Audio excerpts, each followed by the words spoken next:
Hello, welcome to our webinar explaining our minimum indicator set tool. My name is Nat Springer. I'm a postdoctoral fellow here at the Agricultural Sustainability Institute at UC Davis, and I'm with Patrick Huber, a project scientist with the Information Center for the Environment. Our goal for this talk is to describe the concept of this tool and how it fits into our broader project platform, the Sustainable Sourcing of Global Agricultural Raw Materials project. This is our third project webinar. Watch our other two for an overview of our project or an explanation of sustainability indicators. Now, as explained in these previous webinars, our team has harvested a list of sustainability issues relevant to the sustainable sourcing of agricultural raw materials, shown here. You can see that they are organized into four categories by the type of capital they represent.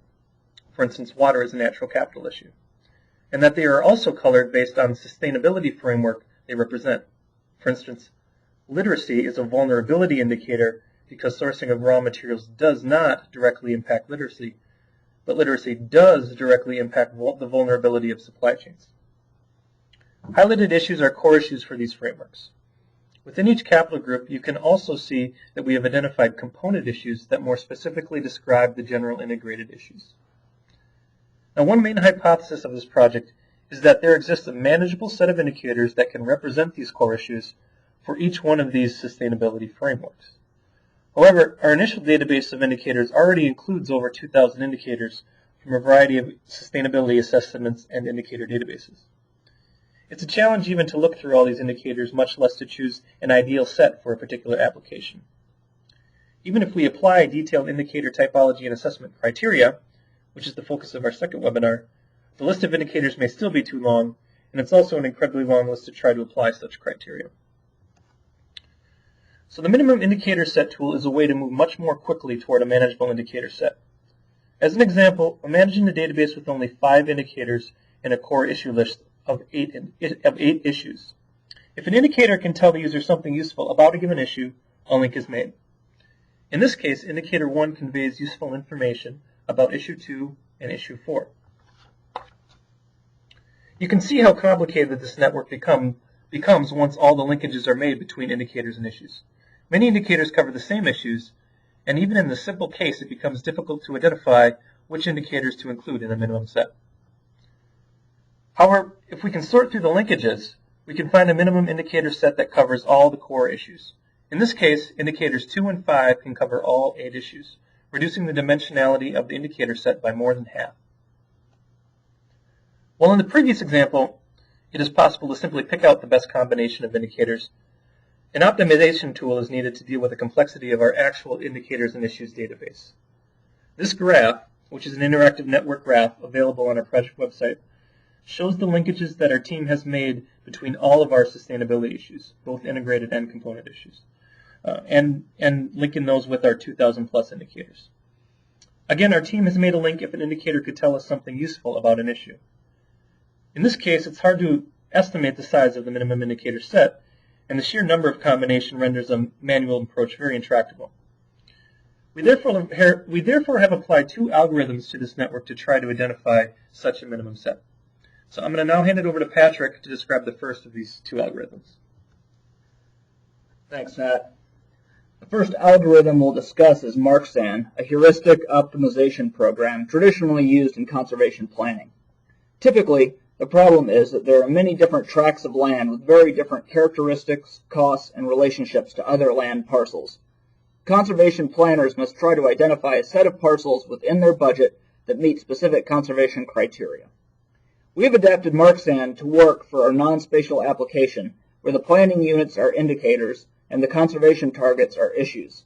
We start with the assumption that all issues are equally weighted. These weightings can be changed by the user if appropriate. Since MarkSan is a heuristic optimization program, it picks a starting point randomly, the algorithm may find different low-cost solutions each time it's run. So once we identified the issues to be covered, the MarkSan algorithm was run 100 times, which not only gives us the one best minimum indicator set out of 100, but also an irreplaceability score for each indicator based on the number of times out of 100 that it was part of an identified minimum indicator set. The table on the left shows this best indicator set that covers all impact issues in the natural capital category. The table on the right shows the indicators that were selected the most out of the 100 runs for this capital category and framework. You can see that the 5 bolded indicators also show up in the best indicator set, while the remainders were selected in other runs. This comparison highlights the potential interchangeability of specific indicators, which could be swapped out for other indicators without much impact on the size of the final set. The interchangeability of the portfolio of identified indicators provides flexibility for users interested in using this tool. Mark-Sand analyses were run to identify the lowest cost set of indicators that cover all the issues for each framework. Not only did we run Mark-Sand for all core issues in each framework, but we performed individual runs for the core issues in each capital group. This bar chart shows the number of indicators required to cover all the issues in the best solution for each capital group and framework. Again, the best solution is the one solution out of 100 runs that required the fewest indicators to cover all the issues. You can see from the 2 columns on the far right that it takes 23 indicators to cover all impact issues and 31 indicators to cover all vulnerability issues. Comparing these with the other individual capital columns, it becomes clear that there is substantial overlap across capital groups, and also that some capital groups require more indicators than others. We can also look at these minimum indicator sets by the issues they cover. Some indicators cover more issues than others, and therefore it may take a much smaller subset of indicators to reach a large percentage of issue coverage. This accumulation curve shows these differences, giving the percentage of issues covered by each indicator.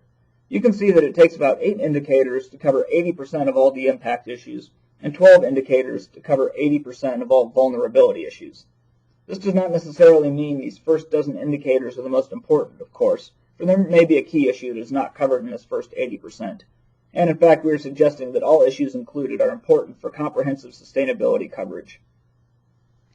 But it does provide some insight into the amount of information necessary to monitor a large portion of sustainability in sourcing.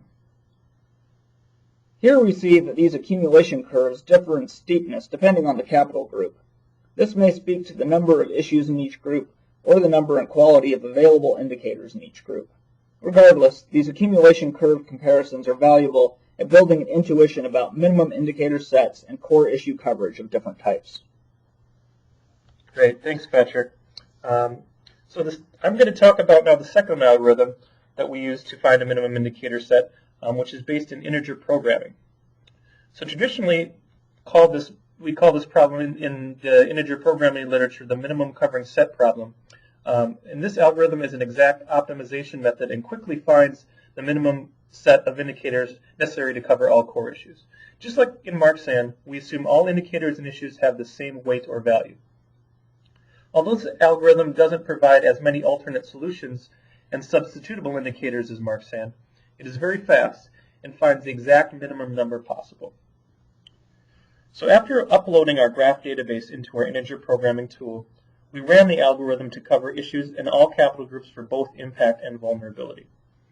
This resulted in a minimum indicator set of 15 impact indicators and 21 vulnerability indicators, a bit less than the 23 and 31 in the best Mark-Sand solution. The bolded indicators show indicators that appeared also in the Mark-Sand best solution. Again, these comparisons across algorithms highlight that substitution of indicators is possible without greatly increasing the size of the indicator set. We can also see from the accumulation curves that only 5 indicators are required to cover 80% of impact issues, and 8 are required to cover 80% of vulnerability issues. That's the basis for our indicator minimum set tool. We hope this webinar has not only explained the potential usefulness of this tool, but helped give a deeper understanding of the relationship between issues and indicators. We are continuing to build on this work in a number of ways. One of the biggest tasks is to enhance the depth of the indicator to issue linkages. As mentioned, the links shown in our graph database show that an indicator can say something useful about an issue. However, we are now in the process of applying a stricter linkage criterion by asking, is this indicator sufficient to fully represent this issue? This seemingly slight nuance is in fact extremely important for gaining a more complete representation of how indicators are used to represent issues. Ultimately, we will run these algorithms with these stricter linkages and compare with the results presented here. We also aim to apply our indicator typology and assessment process starting with the minimum indicator sets identified by some of our first users of this tool, what we are calling use cases. This is relevant to our tool because it impacts how different indicators are valued based on this assessment. For instance, indicators without available data sets may be valued less. There is great potential for expanding the complexity and usability of our tool using these assessment guidelines. Thanks for viewing our webinar, and please check out our website along with our other webinars for more information on our project.